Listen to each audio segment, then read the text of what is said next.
यानी कि 5.5% पर स्थिर रखा है। India's share in world services exports has risen markedly from about 2% in 2005 to 4.3% in 2024, driven by strong software and business services exports. Robust services exports coupled with strong remittance receipts are expected to keep the CAD within sustainable level even during the current financial year. On the external financing side, gross FDI to India remained strong during April to May 2025-26 this year. However, net FDI moderated during this period due to higher outward FDI. FPI inflows to emerging markets and economies have remained strong in May and June 2025. However, net FPI to India recorded. और अब बात जैसलमेर से बड़ी खबर की। DRDO guest house manager को detain करने का मामला सामने आया। पाकिस्तान को सूचनाएं भेजने के आरोप में इसको डिटेन किया गया है। कल दिन भर जीआईसी का दौर चला। अब जयपुर में सीआईसी होगी। सभी सुरक्षा एजेंसियों ने संयुक्त पूछताछ की है। सुरक्षा एजेंसी जयपुर लेकर रवाना आज हो सकती हैं। मैनेजर के पास से 2 मोबाइल जब्त किए गए हैं और अब यही संभावना है कि मोबाइल के जरिए ही पूरा राज खुलेगा कि क्या क्या डॉक्यूमेंट्स, क्या क्या इंफॉर्मेशंस, क्या क्या सूचनाएं पाकिस्तान को भेजी गई हैं। देश की सीमाओं पर जहां जवान सुरक्षा में लगे हैं, वहीं देश के अंदर सुरक्षा एजेंसियां चौकन्नी हैं, लेकिन फिर भी खतरा बना हुआ है। सुरक्षा एजेंसियों ने जिस तरीके से पाकिस्तान के लिए जासूसी के आरोप में डीआरडीओ के गेस्ट हाउस में तैनात मैनेजर को डिटेन किया, वो बेहद गंभीर मसला है और देश की सुरक्षा पर सवाल खड़े करता है।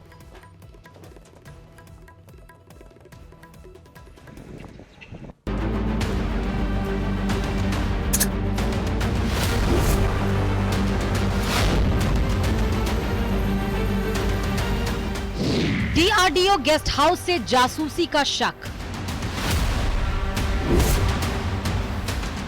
मैनेजर डिटेन, सुरक्षा एजेंसियां अलर्ट।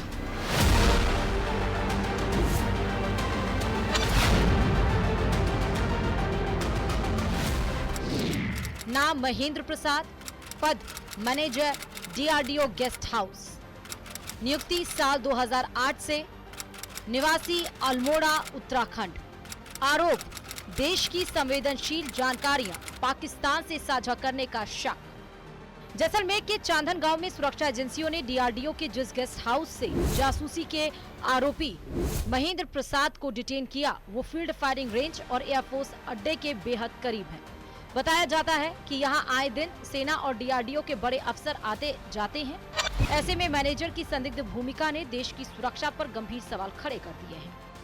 देखिए, महेंद्र नाम के व्यक्ति को डीआरडीओ का जो गेस्ट हाउस है उसमें कॉन्ट्रेक्चुअल एम्प्लॉय थे पिछले 5 साल से, उनको डिटेन किया गया है और ये संदेह था कि ये जो गुप्त सूचनाएं हैं वो लीक कर रहे हैं सर।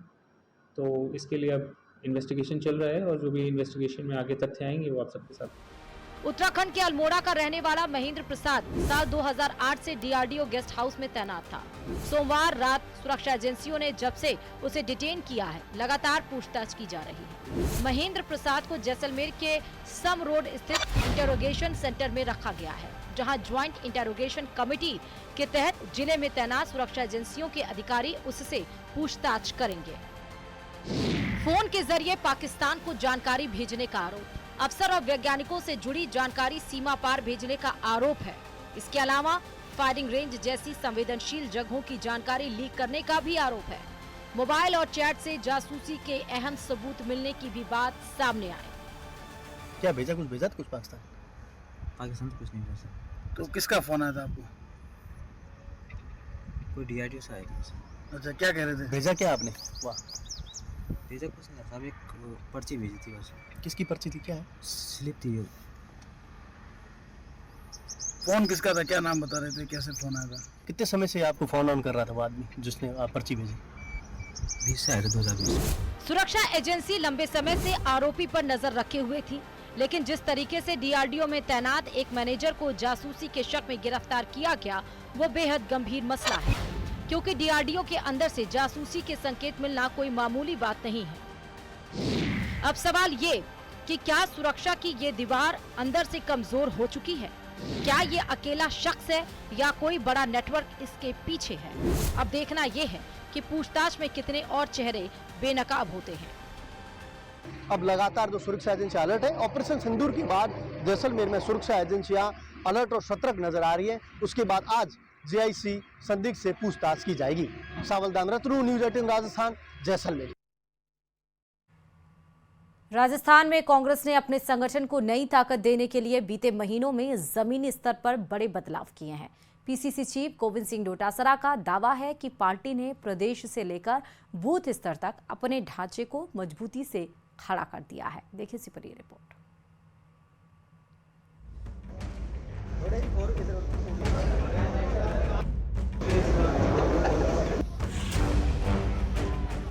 मिशन 2028 के लिए कांग्रेस ने कसी कमर।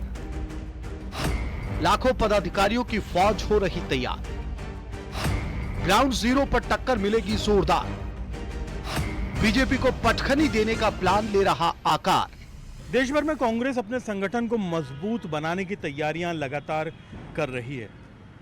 राजस्थान में भी कांग्रेस की ओर से हर स्तर पर संगठन में नियुक्तियां कर दी गई हैं।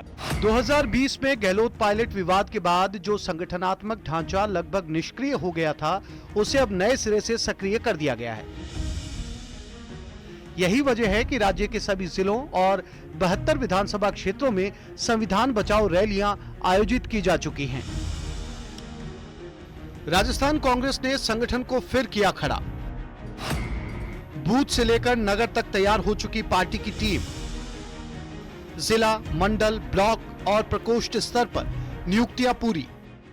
देखिए, हमने जिला बना दिया, हमने जिले की कार्यकारिणी बना दी, हमने ब्लॉक बना दिए, ब्लॉक की कार्यकारिणी बना दी, हमने मंडल बना दिए 2200, मंडल की कार्यकारिणी बना दी, हमने 312 नगर बना दिए, नगर अध्यक्ष बना दिए। डोटासरा ने बीजेपी के कैडर बेस्ड पार्टी के दावे को खारिज करते हुए कहा कि आज बीजेपी से ज्यादा बीएलए कांग्रेस के पास है। और सबसे महत्वपूर्ण जो हमने काम किया है या हमें लग रहा है इन परिस्थितियों में, वो है बीएलए। आज बीजेपी से ज्यादा बीएलए हमारे पास में बन चुके हैं। जो कहती है ना कैडर बेस्ड पार्टी, पन्ना प्रमुख बना दिए, वो सब होम स्वाहा हो गए, इनके लीक होने लग गए सारे के सारे। 2020 में गहलोत पायलट विवाद के बाद जो संगठनात्मक ढांचा लगभग निष्क्रिय हो गया था, उसे अब नए सिरे से सक्रिय कर दिया गया है। फिर भी अभी कई काम बाकी हैं। वार्डों के पुनर्सीमांकन के बाद वार्ड कमेटियों का गठन होना है। बाकी बचे विधानसभा क्षेत्रों में बीएलए की नियुक्ति का काम अगले 7 दिनों में होना है। बूथ है उसके बीएलए बना दिए, बाकी का 7 दिन का हमने टाइम दिया। कल मैं तमाम जो जनप्रतिनिधि हैं, प्रत्याशी हैं, जिलाध्यक्ष हैं, उनसे मैं वर्चुअल सबसे चर्चा करूंगा और जहां अभी तक नहीं बन पाए हैं उनको 7 दिन के अंदर अंदर बनाना होगा। ये मैंडेटरी है संगठन की तरफ से। राजस्थान कांग्रेस ने एक बार फिर अपने संगठन को सक्रिय करने का दावा किया है। अब जब अधिकांश ढांचा तैयार हो चुका है, पार्टी की कोशिश है कि अगले चुनाव से पहले एक मजबूत और चुस्त दुरुस्त संगठन के साथ बीजेपी को कड़ी चुनौती दी जाए। प्रदेश में कांग्रेस की ओर से चाहे वो मंडल स्तर पर हो, ब्लॉक स्तर पर हो, विधानसभा स्तर पर हो, जिला और राज्य स्तर पर हो, हर स्तर पर नियुक्ति करने के बाद में अब संगठन मजबूती के साथ में जनहित के मुद्दों को उठाने के लिए तैयार है। पिछले विधानसभा चुनाव के बाद में लोकसभा चुनाव के दौरान बड़े पैमाने पर कांग्रेस में बड़े नेताओं का पलायन भाजपा की ओर देखने को मिला था, लेकिन अब फिर से ग्राउंड जीरो पर अपने संगठन को मजबूत करने के बाद में कांग्रेस तैयारी कर रही है कि जनहित के मुद्दों पर वापस जमीनी लड़ाई लड़ी जाए, ताकि एक बड़ा संदेश प्रदेश की जनता को भी दिया जा सके और सत्ताधारी पार्टी को भी एक मैसेज दिया जा सके कि कांग्रेस ग्राउंड जीरो की लड़ाई के लिए फिर से तैयार है। कैमरा पर्सन मान सिंह के साथ में अरबाज अहमद, न्यूज़ 18 के लिए जयपुर से। और रुकते छोटे से ब्रेक ले, देखते रहिए न्यूज़ 18 राजस्थान।